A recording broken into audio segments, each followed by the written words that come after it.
Welcome to Inclusive Expat. There's the version people talk about, and then there's the real one. This is a podcast about immigration, neurodivergence, family, and what actually happens when big systems meet real lives. I'm Sita, and today we're talking to Sam about a big part of the transition for him, which was the travel day. Welcome, Sam. Thank you for having me. Yeah. So I want to introduce Sam by saying Sam is not our kid. Sam is Theo's fiance. And when we decided to move to Spain, Sam decided to come with us. He got his own student visa, packed his wheelchair, flew across an ocean with Theo and two cats, and he almost never flies. And when I asked him what the hardest part of this move was, he didn't say leaving home. He said the travel day. So that's what we're about today. So, Sam, you told me the travel day was the hardest part of the whole move. When did you start dreading it? The moment I realized I would have to get on a plane, which was pretty early on. Okay. Yeah, that makes sense. I mean, you don't fly. You almost never fly. So tell me, what is it about flying that is hard for you? I think most people would assume that it's the flight itself, but it's actually the security process. It's really fast paced and they get really angry really quickly. And it's just a whole bundle of nerves for me. Okay, I don't think that's what most people would expect you to say. Let's go there a little bit. Tell me in your words, what is it about security? I would say it's a lot of different factors, but usually getting there is fine. I like to be early. That way I'm not running late for my flight. I would say that usually it's the people that are in charge of the security station that I'm most nervous about. Second to that is probably when I have my anxiety saying, what if you somehow brought this dangerous weapon with you and you forgot about it? And I'm like, that's not really possible. So a lot of different factors, but it gets crazy. Well, keep your knives and guns and flamethrowers at home, Sam. Yes, exactly.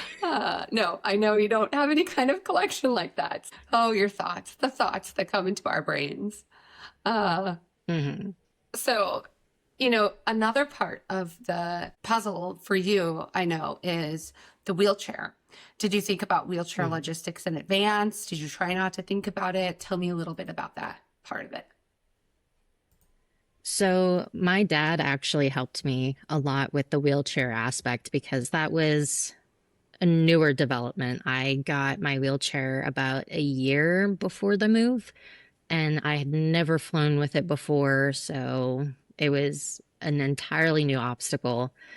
And my dad decided to make a cheat sheet for the employees that would be interacting with my wheelchair. So it was both in English and in Spanish. And it was like a laminated card that explained how to put it in neutral, how the power worked. So, like connecting and disconnecting the battery in case they needed to move that.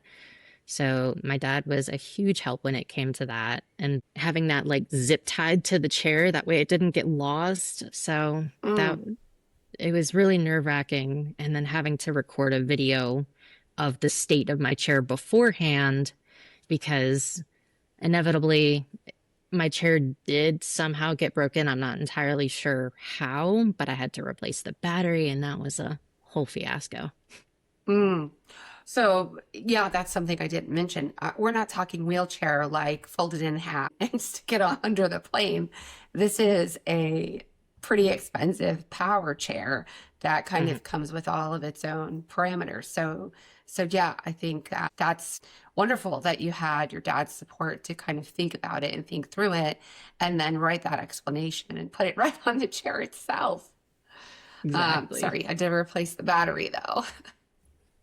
Yeah, it was a little expensive, but not as expensive as I thought, and I'm hoping I don't have to replace it soon. So, Mhm. So the other part of travel logistics that you had to think about ahead of time were the cats. And how did you feel about, kind of the team of you guys were on your own for the travel and it was you, Theo, and two cats? it was a whole different beast. So, we needed to plan extra because a normal flight, like a shorter flight, I feel like it would have been easier, but because it was going from one country to another, we had to get a portable litter box. That way they could use it at the airports that we were stopping at. And surprisingly, they didn't use it at all. They didn't use the restroom until we were in the apartment that we had set up. And then Wow. not just like using the bathroom, but also they cry a lot. It was a lot more than I anticipated, even though they had anxiety medications and getting the paperwork squared away for them with the veterinarian. I feel like, if I'm remembering correctly, that almost fell through, but thankfully everything was sorted out and we were able to bring them with us. So that was definitely a big concern, but yeah, it was a huge beast. Wow, that is a lot of planning and prep. Not only are you moving your whole lives and but you've got the two cats and all the paperwork and when you travel with the dog, you don't think about the thing like the portable litter box or anything Yeah. like that. I'm sure that added to what was already you were already anticipating was going to be an intense experience. So you Yeah. get to the airport. What's the first thing that hits you when you sort of walk into the door, um, at the airport before you left the country? Honestly, even before I entered the building, it was just getting hit with a wall of dread. It's it's never a fun experience. I don't think I've ever enjoyed flying at all my entire life. So when I got in the door, it just kind of hit me that this is happening. And I think we ran into some issues, if I'm remembering correctly. They had not added both of the cats to the flight. Oh, And that was so anxiety inducing. We spent, I think, 30 minutes at the front desk trying to get that fixed because week before we realized that for some reason they hadn't sat me and Theo together. So we had to get that fixed. And I think that's probably where we ran into the issue of the cats, both of them not being put on the flight. But luckily that was solved. I was relieved about that because I was so worried that we would have to fly at a later date. So just mm, instant dread. dread. Okay. So you get to the airport. Now you've got to navigate through what you said is the worst part, which is security. You and Theo are going to sit together. Both of the cats are allowed to go. And now you got to move through security. Tell me a little bit about the sensory experience of that. What did it smell like? What did it feel like? What was going on in your brain? It was a new sort of anxiety because I was in my wheelchair, as discussed earlier. And like I said, I had never done that before. So going through security with a wheelchair is a new experience. And then adding pets to that, that's another new experience. So there was a lot of tension in my body, and it didn't release at all until we got past security. But getting through with my wheelchair was an experience because they have to touch your body and they have to touch the wheelchair. And like, I have a pocket in the back of my wheelchair and they had to go through that. So that's an extension of my body that they're also touching. So it was just a lot of tenseness. However, the lady that was doing the pat down, she was so nice and helped with my anxiety. Something that I didn't realize was that they would also have to check the cats in like a separate room. So Oh, yeah, I don't know if Theo ever told you that, but they put Theo in a separate room while I was getting a pat down. So I was completely by myself. And I felt bad for him because they had to take both the cats out of their carrier and then like check them for what have you. And then he came out of the room and the boys were doing good. And he was like, yeah, they were a little nervous, but they were really loving and they didn't like bite or scratch. It was just a lot of tension. The smells, I don't think that I remember them too much because I was just in my head and mm, thinking over and over again, just get through this, just get through this. And then the anxiety of what if you have like a pencil in your pocket? Because that's happened to me before where I had a pencil in my pocket and it lit up the mm. machines. Just lots of different sensory. like overload. Did you find that the cat's stress kind of added to your own stress too? It did because they're my babies, they're Theo's babies. And I just felt so bad. I talked about this with Theo, but it's one bad day. But I don't know. I just felt so bad for them because like they don't know what's going on. They're going to be going into a new apartment. They're going to be flying with us. And luckily we were able to bring them like in the cabin with us because I know with some pets they have to go like under the plane. So I was relieved that they were Mhm. with us. Yeah, yeah. Speaking of Theo, was there anything that Theo did that helped or anything that he did that did not help? It's kind of fuzzy because I was so focused on just getting myself through it. But I would say he was brave. He was a champ. I don't know how he does it because, like, I think he's flown plenty of times before. He was able to just kind of be like, you're good, you're safe, you're through security. The hardest part is done.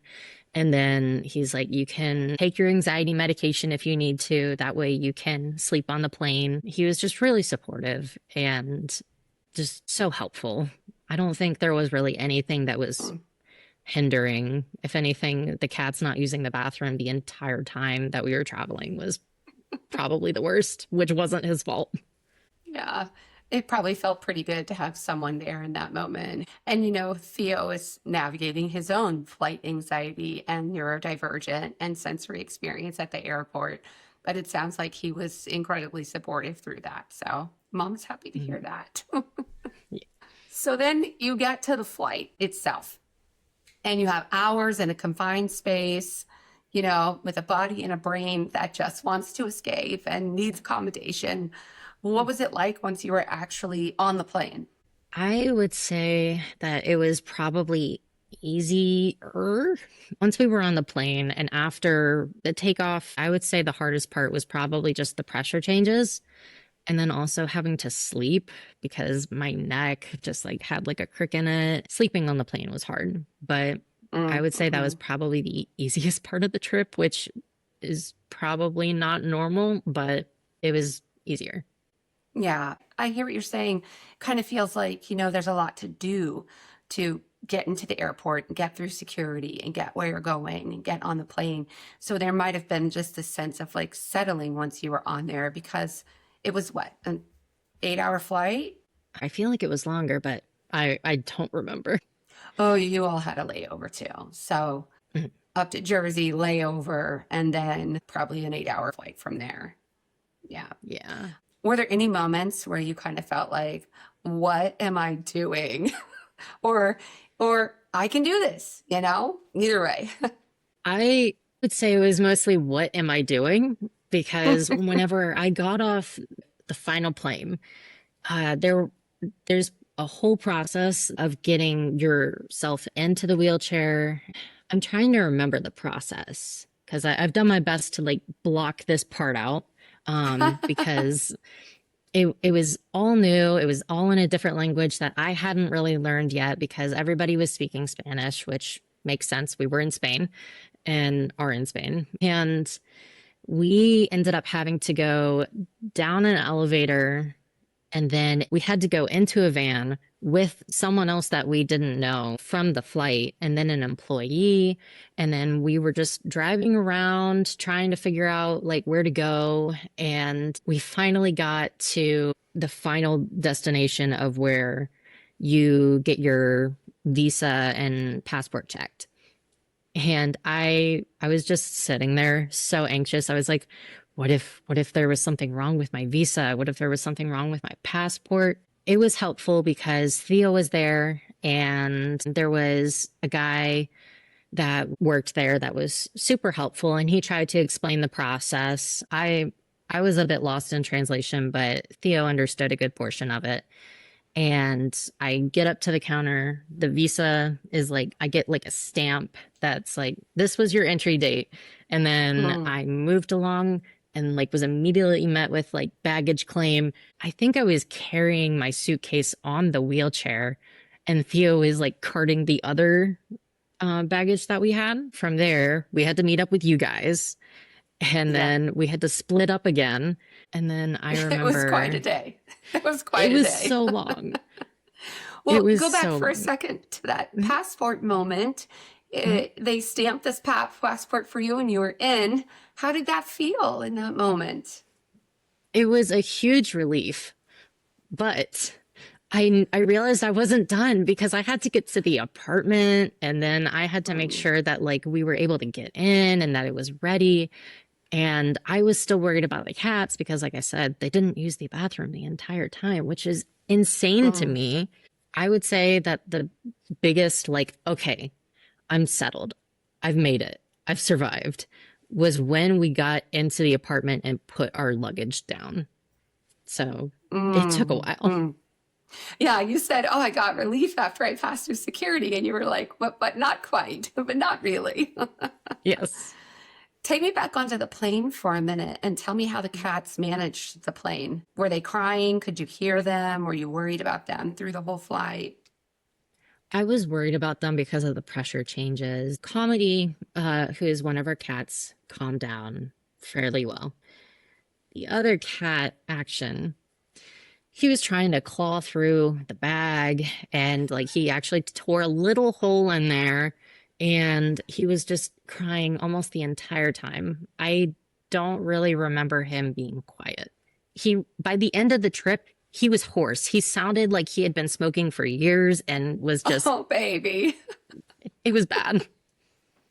Oh, and again, that kind of stress, you want to solve that for your little fur baby, but then you also have your own stress that you're feeling.